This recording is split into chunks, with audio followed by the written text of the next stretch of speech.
Mais qu'est-ce qui se passe? Dans la nuit du 11 au 12 novembre, à 2h du matin, l'impact d'une tempête d'aurore G4 sur Terre m'a offert l'une des plus belles nuits. Purée, ça y est, regardez, je les ai. Je me suis réveillé comme par hasard à cette heure-là. Le ciel de toute la France a été fendu par une danse d'aurore boréale rouge jusqu'au lever du soleil. Après plus d'1 an d'attente, ce jour est enfin arrivé. Je n'arrive toujours pas à savoir si l'ambiance que j'ai ressentie était un rêve.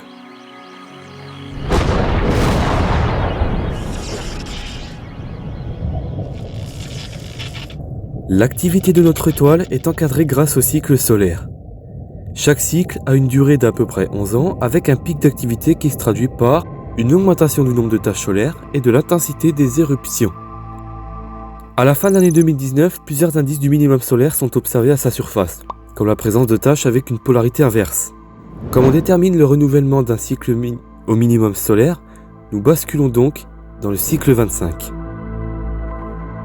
À partir de cet instant, rien de significatif est à constater. L'activité solaire basse augmentera légèrement au fil des années, ainsi que le nombre de taches solaires.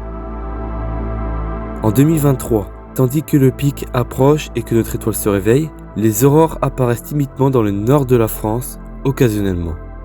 C'est vraisemblablement à partir de ce moment que je m'intéresse à l'opportunité de pouvoir les capturer en vain.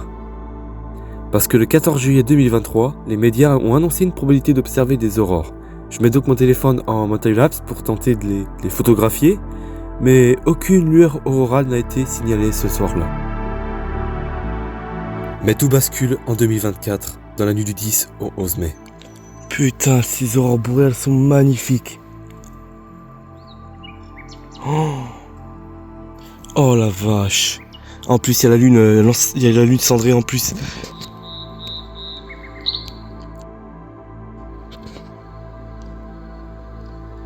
Un tel épisode d'aurore n'a jamais été observé depuis octobre 2003, classé G5 parmi les 10 plus fortes tempêtes géomagnétiques en 100 ans.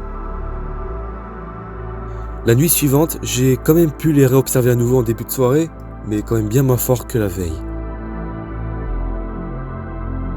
Mais j'ai pu encore les voir dans la nuit du 12 au 13 août.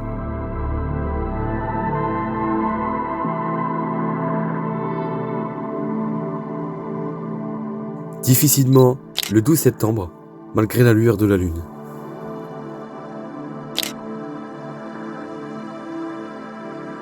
Et dans la nuit du 10 au 11 octobre, le ciel est encore une fois fendu par une danse aurorale, après que le niveau de tempête G4 a été atteint. Les aurores boréales sont bien là. Elles sont là. Elles sont juste en face de moi. Je voyais que c'était rouge à l'horizon. Dans la soirée du 1er janvier, malgré une couverture nuageuse, les aurores boréales ont pu être visibles depuis la France. Oh, donc oui, en effet, le fond du ciel est bien rouge, rosâtre. Donc je pense que j'ai des aurores. Mais depuis la fin d'octobre, le nombre d'éruptions majeures de classe X a un dégringolé. À partir de cet instant, seuls 2 scénarios sont privilégiés. Le positif dit qu'il s'agit simplement d'un creux au sein du pic d'activité.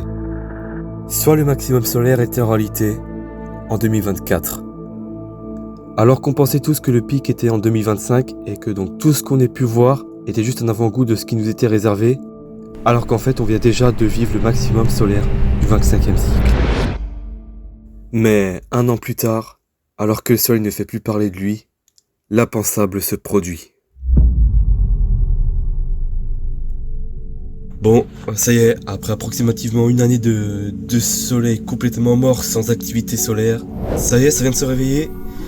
Il y a une violente éruption solaire ce matin, de classe X 5.1 je crois. Et précédemment, il y en a eu 2 de classe X également. Donc avant-hier et avant-avant-hier. En plus de ça, sur les 3 éruptions, il y a eu 3 éjections de matière. Donc ça veut dire 3 chances de voir des aurores boréales en France. Et oui, ça fait bizarre de dire ça parce que c'est vrai que ça fait longtemps qu'on entend ça. D'autant plus que le pic solaire vient de passer et que c'est complètement en train de chuter. Bah faut croire qu'en fait rien n'est perdu et même s'il se passe grossièrement plus rien sur le soleil, et bah tout d'un coup une tâche peut s'activer et paf, fait des aurores et j'espère que ça va être magnifique. Alors je vous parle pas aussi comment le flux de protons est en train de s'affoler, regardez-moi ces courbes, d'un coup. À partir du moment où il y a eu l'éruption de matière de classe X5, que... Oh la vache! Vous avez vu, ça fait des crépitements sur le satellite Lascaux là.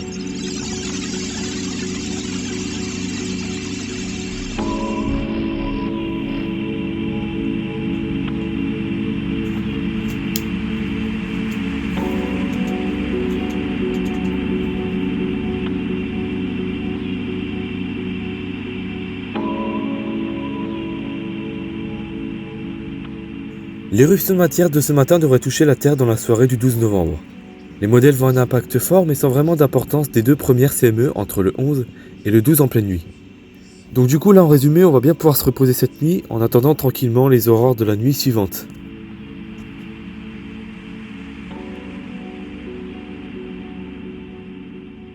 Ouais, sans blague. Purée, ça y est, regardez, je les ai. Je me suis réveillé comme par hasard à cette heure-là. Et elles y sont. Putain, je peux pas crier parce que là je suis à la base, à ma base de Saint-Dié. Et là j'ai envie de pleurer là. Il y a les aurores. Purée, je les vois avec le Sony. Oh. Mais là j'étais obligé de sortir. Je me suis réveillé, j'ai vu qu'il y a des aurores actuellement et puis je voyais la teinte rouge par la fenêtre. On voit c'est rouge dans le ciel. Et là c'est rouge dessus. Putain, c'est les mêmes aurores qu'en octobre. C'est comme celle qu'on avait vue en octobre. Oh, il y a des piliers qui sont en train de s'allumer là. Regardez. Regardez là-bas. Waouh. Regardez, elles sont là. Il y a les aurores boréales. Je les ai loupées d'une heure parce que j'étais en train de dormir comme un gros porc. Mais là, je me suis réveillé, putain. Yo.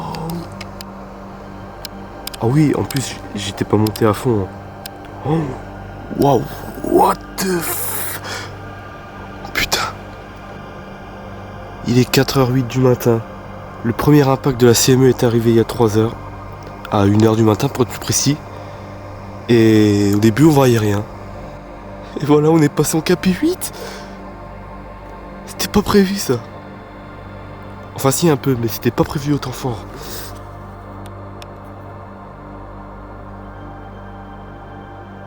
C'est un truc de dingue. Bon, je vais lancer une pause. On va voir ce que ça donne. À mon avis c'est incroyable. Oh, c'est en train de faire des piliers là-bas. Il est quelle heure? Il est 4h12. C'est mercredi. Nous sommes le 12 novembre. C'est marqué 13 mais c'est le 12.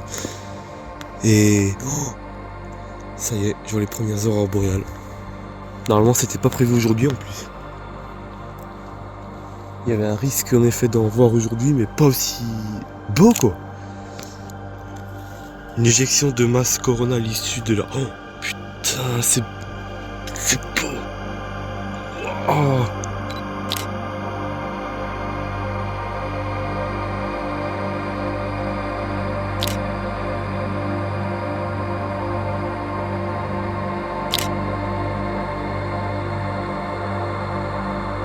Voilà, jour de fête, hein, j'ai envie de dire. Depuis le temps qu'on les attendait. C'est encore magnifique là. Il caille un peu dehors. Mais j'affronte le froid, c'est pas grave pour voir ça là. Ouh, c'est magnifique. Putain, c'est quoi ça? Regardez. Mais qu'est-ce qui se passe? Regardez, c'est en train de faire des piliers là. Oh, ça a repopé d'un coup. J'en tremble. Oh les vents moi. Ah si, regardez, ça revient. Ça revient encore. Putain. Mais qu'est-ce qui se passe? Non mais on est en Norvège là, c'est pas possible. Non mais regardez. J'y crois toujours pas de ce que je vois. Oh là. Vraiment le décor de rêve. Ça fait des piliers qui ressortent. Ouais. Putain.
réel ce que je vois. Tu sais, j'ai l'impression... Bon, pour être honnête, à la caméra, on voit un peu plus qu'à l'œil nu. À l'œil nu, je vais vous dire, on voit... Attendez, on voit à peu près... À l'œil nu, on les voit comme ça, les aurores. Voilà. Là, c'est comme ça que je les vois. C'est comme ça que je les vois à l'œil nu. Avec le ciel un peu plus clair que sur l'image. Comme il y a la lumière de la lune. Mais ouais, c'est comme ça que je les vois. Voilà, ça s'est désintensifié. Il n'y a plus de piliers dans cette région. Mais ça en faisait beau tout à l'heure. Vraiment le décor de rêve. Ça fait des piliers qui ressortent. Ouais. Ouais. Putain. Ah, je suis content là. Ah, non, ouais, là je suis très content là. Ce qui se passe là, c'est pas souvent. On les voit malgré le fait que ça soit le quartier de lune aujourd'hui. Ouais. Il y a un magnifique ciel en tout cas. Un ciel qui est très joli. Tu m'étonnes avec ce qu'il y a là. Regardez, en plus ça va, il y a la main des Pléiades. Putain, j'ai plus de mots quoi. Comment c'est possible de voir des aurores boréales en France? Je fais genre je les ai jamais vues alors que j'en ai déjà vu en mai. Puis ensuite j'ai pu voir celle d'août, celle de septembre aussi, celle d'octobre qui ont été incroyables aussi. Et puis celle du 1er janvier. Putain, regardez, c'est de plus en plus intense là-bas. Ça ressort.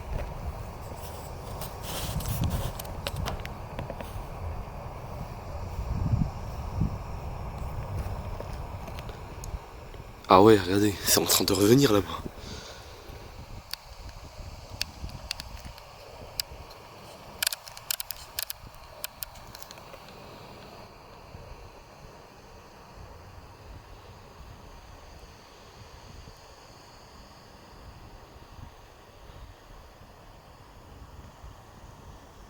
Regardez ce qui se passe, à quel point c'est magnifique. Je vais vous foutre un timelapse. Parce que j'ai un deuxième trépied. Et je vais faire un timelapse avec une S24 Ultra. En retour rentabilisé. Des soirées comme ça arrive pas tout le temps. Depuis le temps que j'attends ça, bordel. On y est.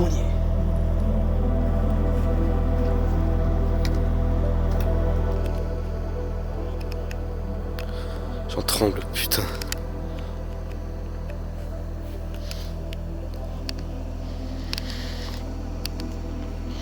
Ah, en plus j'étais même pas au maximum de l'ouverture, j'étais à F6. Là je suis à F4. Regardez en plus. J'ai mis mon S24 Ultra pour faire des pauses longues également. Mais lui du coup il va faire un timelapse. Il fait un timelapse. Et mon Sony il fait juste des photos.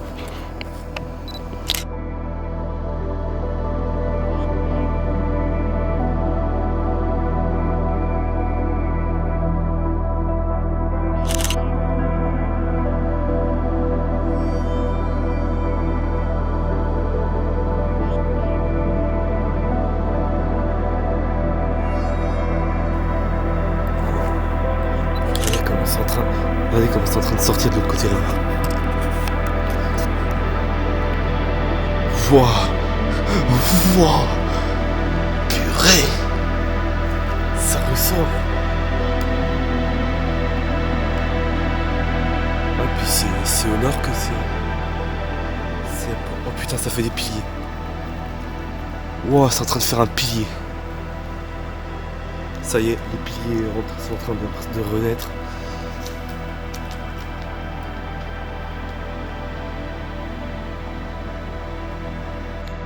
Elles me font penser un peu aux aurores de... Bah, en fait, je dirais qu'elles sont entre les aurores que j'ai vues en août, le 13 août, et celle de 10 octobre. Waouh.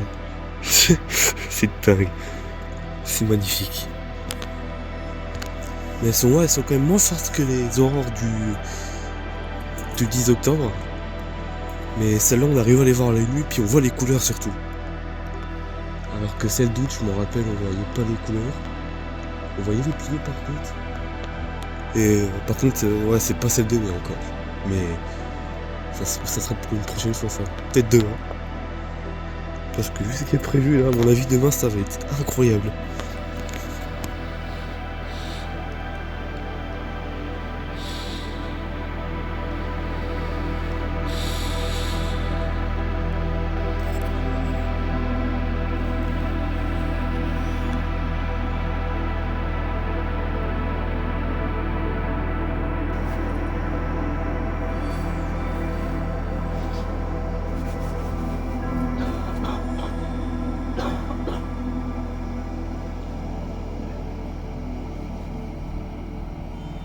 Ça y est, on voit plus trop les aurores à l'horizon.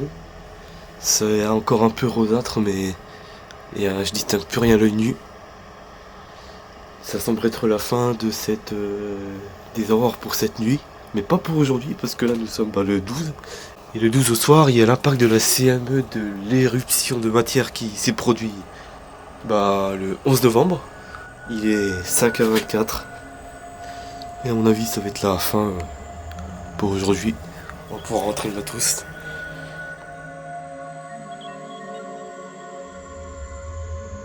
Pendant la nuit suivante, l'impact de la CME a bien touché la Terre, mais le BZ est resté positif.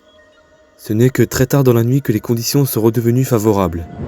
Seules quelques lueurs ont été aperçues, alors que tout le monde s'attendait à un spectacle aussi beau qu'en mai 2024. A priori, rien ne laissait présager un spectacle aussi marquant pendant la nuit, et pourtant, là, au-dessus de nos têtes se produisait l'un des plus beaux ciels que la Terre a à nous offrir. Pour vouloir observer des aurores dans les zones asimilituelles, il n'y a pas de secret. Il faut être prêt à rentrer bredouille. Mais le soleil nous surprendra toujours et tout peut basculer si rapidement. Au point que ceux dormant cette nuit, ayant prévu d'observer les aurores du 12 au 13 novembre, n'ont rien vu du tout. Mais pour la bonne nouvelle, ce n'est loin d'être fini. En octobre 2003, 3 ans après le maximum solaire, 3 éruptions de classe X10, dont une de X45, ont généré une tempête G5.